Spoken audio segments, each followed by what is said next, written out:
মহামান্য আদালত, আজ কাঠগড়ায় দাঁড়িয়ে আছে এক ভয়ঙ্কর আসামি, মোবাইল ফোন। এই মোবাইলের কোনো তুলনা নেই।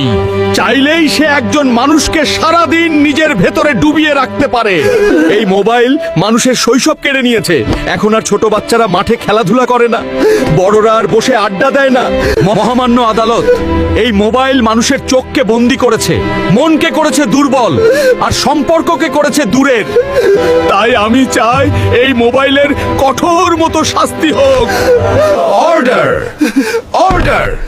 সমস্ত সাক্ষ্য ও প্রমাণের ভিত্তিতে এই আদালত ঘোষণা করছে, আজ থেকে মোবাইলের শাস্তি হলো শিশুদের হাত থেকে দূরে রাখা, খাবারের টেবিলে নিষিদ্ধ, পরিবারের সময় সময় বন্ধ রাখা, খেলাধুলা, কথা বলা ও বাস্তব জীবনে ফিরিয়ে দেওয়া। মোবাইল হবে মানুষের দাস, মানুষ হবে না মোবাইলের দাস। কে কে চান মোবাইল ছাড়া সুন্দর শৈশব? কে কে চান পরিবারে আবার আড্ডা ফিরুক? কমেন্টে লিখে জানান।